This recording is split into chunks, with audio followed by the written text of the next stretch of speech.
What do the best chess players get correct? Is it openings, tactics, middle games? I'm going to show you 9 of the most important pawn endgames, plus 4 surprises coming up.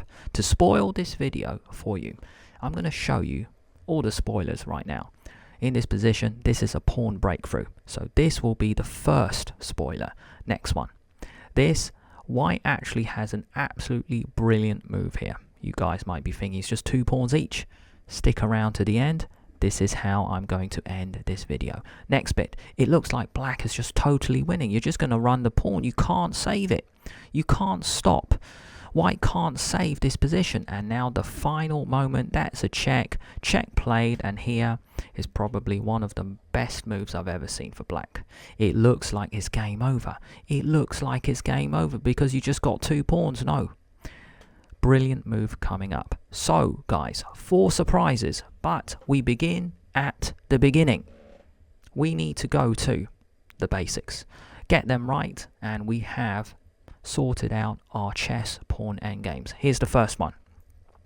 No matter what happens here, white cannot win. It's an H pawn. It's a flank pawn. King can never help white ever get a queen. All the king has to do is just block, and then you stop the pawn promotion. The only silly way that white can ever get a queen is if you go king f8 and then you get promoted. Oops, that is not going to happen. Next, this is our second example. 2 pawns, they're just so far apart. White is winning. One of these pawns is a decoy. Push that pawn, push, and now because that black king is so far away, you can now push the other pawn, no matter what happens. That black king can never stop both pawns because they are just both so far apart from each other. Next example. The 2 pawns are so close. The cool thing is we don't need to use our king for this example. King might come up, but now this is the key moment. If you play king here, the black king will take this, and then you're so close to the other pawn. This is the winning move. Pawn to f6. You are setting up a barrier. There's no way for black to come over to e7 to this square because all these squares are covered. If black goes back, now you can bring your king in if you want, and now it goes over, and here you can move the king forward, but this is the idea. The black king, even though it's just a couple squares away from the other guy's pawns, there's no way through. If the king steps forward to whichever direction, you will push the other one. You can go here and you push that, and there's a barrier. Notice the 2 pawns control those 2 types of squares. Here we have 1 pawn against no pawns. How to win this? Well, you can't, because if it is black's move, if it's white's move, it doesn't matter. This is the first big idea of this video. It's called opposition. The king moves diagonally because it needs to support the pawn, and now king opposite, which means there's no way for white to break through. If check, the king goes here, and then the king, wherever it moves, that is now stalemate. Here is a vital part. If it is black's move now, then it is a win for white. The king will go forward. We will see this very soon coming up. Please remember, the final part of this video, I've got 4 surprises coming up for you. We're just covering the basics right here, right now. Let's keep going. Just want to show you the other case. It doesn't matter if you go diagonal the other way. The king will go here. You are now opposite. The king, a check. You have to place yourself behind the pawn, and there is no way through. 2 pawns coming through. An easy example, you could say, but doesn't matter. I'm here to cover all the grounds. King f6, king h8, and now can you see this example? We've got the red, green, and blue arrows. I think there's a nice way through. Yes, I think the green and the blue work. The only one you guys should not play is h7 because now this is stalemate. It is a draw. So let's just go with check. If king here or here, it doesn't matter. There is assistance. If king here, you need to control the queening square with the king. King up, and then you get a queen, game over. Just want to show you a very accurate moment. The king can only go here. You want to control this square, just bring your queen back. Stop the dude coming forward to h4. Queen here, and then king goes back is the only square, and then is checkmate. Not only am I showing you the fact that you will get a queen, but you will checkmate your opponent very quickly after you promote. I think that's a very accurate sequence of moves. In this moment, it doesn't matter. You can go king here if you want. Just to delay it a bit, pawn here, the king has to move, and then you just get the same thing. You get the same thing. Queen, you want to guard the square. It is exactly the same thing.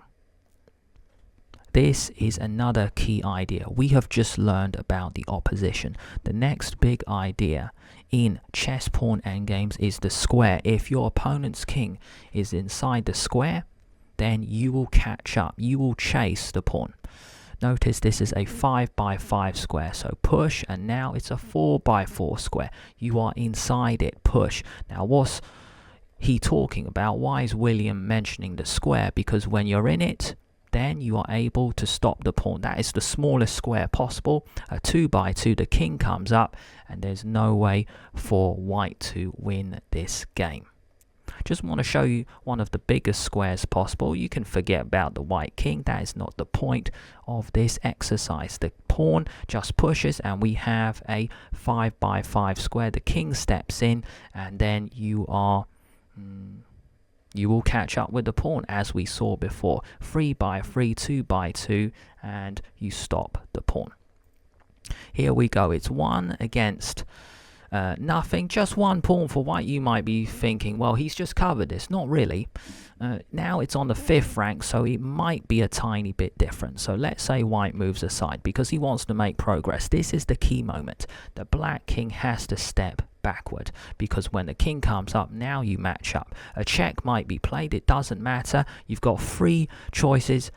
There's only one drawing move. You have to go backwards. The reason, oopsie daisy, the reason is if you go back, no matter which way you meet your opponent with opposition here, once you get this, there's no way through. Check happens, you block, and then the king goes there, and it is stalemate. Just want to show you guys, if the other direction happened, it's the same thing. You are opposite.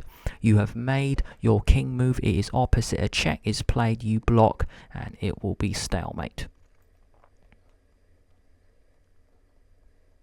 And just want to show you, it doesn't matter if they just try to maybe waste a few moves. Watch this. I've had someone do this against me. King here, king here. They knew it was a draw, so they just stepped back. Doesn't matter. Doesn't matter. Here. Yeah, got to be a bit careful. Just keep going up and down. That's the strategy. Up and down whenever you can. If you can't, then... if you can't, well, you can here. Then when the king comes in, and then you still match. I've actually had this in a classical game. They went round a little bit. They knew it was a draw, so did I. I'm just going to keep going up and down. Check played, and then we agreed to a draw. It was stalemate. 4 surprises coming up next chapter. In this position, now your opponent also has a pawn. Can you see the white king can now come here? And there's so many squares for the black king to go to. And the cool thing is, it doesn't matter as long as you don't go to this square. You might be thinking, why? Because after this, take, white is the one who gets the opposition. You might be thinking, well, so what? Because you force the black king to move either side. Now, when that happens, you are now getting space. The king comes here, and you're able to help the pawn run up the board. If you block, as we should, then you go here.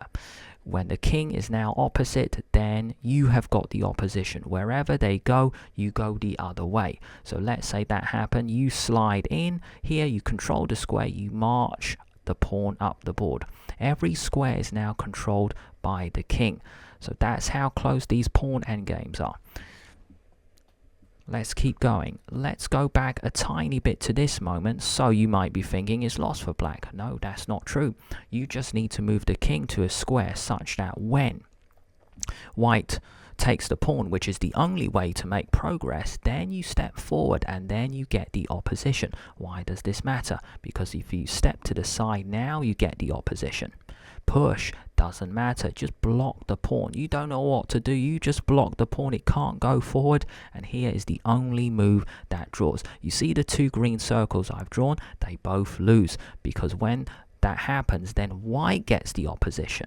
Okay, so what? Now you push, now you have to come out, and then you lose. That sucks. If we go back 3 moves here, if we go back 3 moves, you have to go back. Do you remember I said this in the previous chapter? Just go back and forth.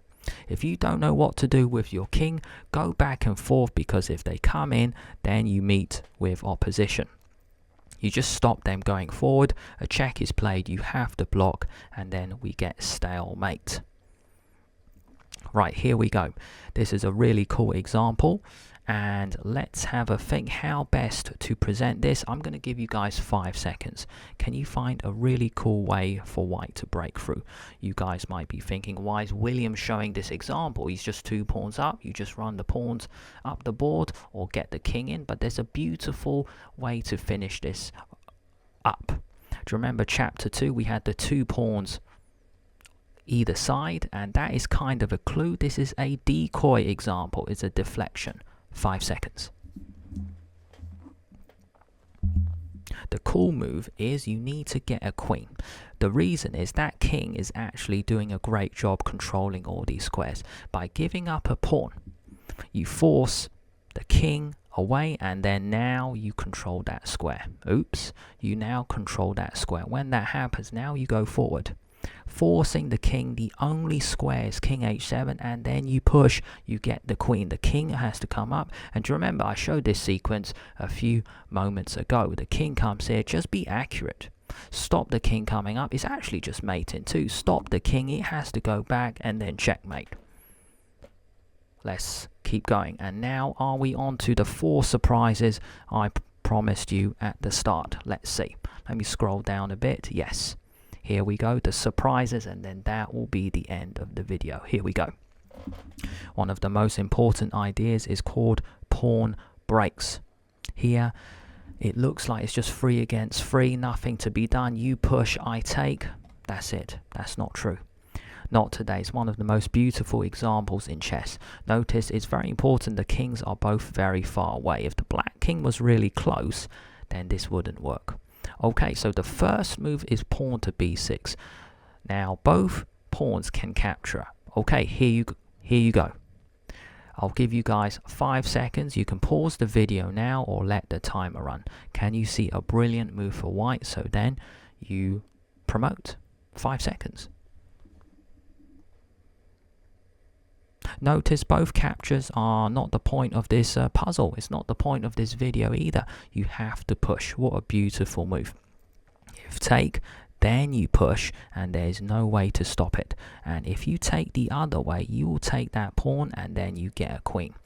That is an absolutely glorious example. Just want to show you the other case. Pawn here. Now they could take this way, and then it's a similar situation. You need a decoy, which is what we saw earlier in the video. A decoy, a deflection. You can't go pawn here because take, so you need this pawn. You need this pawn out of the way, so you play this fantastic move. When this capture happens, then you run it home. If the other capture happens, then you run it home. Do you remember, guys, I said before explaining this chapter, the black king has to be far away. If it was really close, this example wouldn't work. And now you will get a queen. 3 more examples, and that will be the end of our video.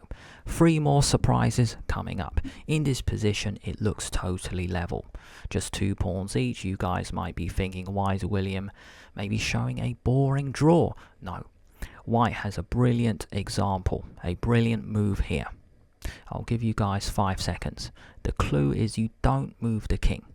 How can white find a cool way to break through? 5 seconds. Just want to show you one way where you don't break through. If you push, then take, and now the king just steps back. you actually push the other pawn, which just looks so weird because it's like you're blocking in. You just can't find a way through, but it's the next move which is absolutely brilliant. If the king steps back, because it just tries to go here and then here and just tries to win the pawn, now you go g6. You can't take because you just push and then you get a queen. So what if you just step a bit closer? You can't. You try to step closer, you can't actually do it. After this capture, we have a shield. Do you remember a few chapters ago, a few examples ago, we had this situation where the white pawns controlled both squares. So that's an absolutely stunning example. In this moment, what else can you try? Nothing, actually, because white's next move is going to be g6. If you go f4, it's still g6. It's the same thing. There's almost no change, really. And then we have this situation where all the squares are guarded. Here we go. Such a famous example. It's called the Reti study by Richard Reti, top player from many, many years ago. It looks like in this position, black is completely winning. You're just going to run the pawn home. How on earth can white save this position? You cannot get closer. Yes, you can. Magic, you could say. So first we need king g7. You want to go here, so then you control c7 and then you control this. Okay, so black plays the most normal move possible, which is just to get a step closer to promotion. Now you go king here. Well, it looks like you just keep marching. Yeah, you can. If you go here, then this is the key move. You're actually in time for both diagonals. If you take king back and then it is a draw. Magic. Let's go back a few moves. It looks impossible, but it works. It's just so beautiful, this example. Now, what happens if you keep pushing? Which is just so natural. Now you go king here. And the point is, white is not trying to save. White is not trying to stop the promotion. You are trying to promote your own pawn. So if you go king here, now you go here. There was no time for white to go back. Time to get your own queen, and then it will be a draw. That is the magical thing about this position. And when both sides have a queen, it is a draw. So in this kind of position, maybe black offers a queen trade, and then they can just come off nicely. So that is an absolutely stunning example. It looks impossible, but it actually works. That is the stunning thing. There's nothing else to say here. Pawn here, here, and then we have that situation. Brilliant stuff. And now the final moment. This is the final surprise out of the four. Let me know in the comments which one you found amazing. I'm going to put the chapters for every pawn endgame study. So just to make it really easy for you, you want to come back to this video, you just click on a chapter. And then it's so easy. Let's have a look. Right, I have to wrap this up. Let's go. In this position, white is totally winning, but he actually played this move, which looks like probably the most normal move possible. Do you remember in the intro, in the first 30 seconds to this video, I showed you this position. Take, take, it looks like one of the pawn endgames that William was showing. You're just up 2 pawns, and you're just going to march the pawns. But here, black has probably one of the most beautiful moves I have ever seen. Can you guys see it? Pause the video now, or you can let the timer run. I'm going to show you guys anyway. 5 seconds. In this position, black goes crazy because he uses one of the craziest rules in chess, stalemate. The king actually goes in the corner. Why does this work? Because after queen takes queen, it is stalemate. Black actually gets a draw. In this position, there's only one move. White has to take the queen. If you play this move, you see, it's the same stalemate situation. You can actually trade queens, and that is the funny thing about this position. After this, the king cannot move. It's like the pawns and the king are just misplaced. You are up 2 pawns, but it is still a draw. I just wanted to end on this absolutely brilliant example because I just saw it, mate. I just saw it recently. Here, here, take, that will be stalemate. Please note this is not the move, because take, take, and then you're just going to run your 2 pawns home. Thank you so much for watching all the way until the end. What do the best chess players get correct? Openings, yes. Middle games, yes. Tactics, yes. And you can see in this video endgames as well. Every top player in the world knows the examples I've just shown, and now so do you. Thank you so much. In the top left corner, we have a tactics video. Why? Because not only am I going to bring in endgame videos to this channel, tactics are what happened before the endgames. That's why in the top left corner, I will present to you one of the best tactics videos on my channel. Go check it out if you guys want to hang around. And in the bottom left corner, it will be YouTube's suggestion.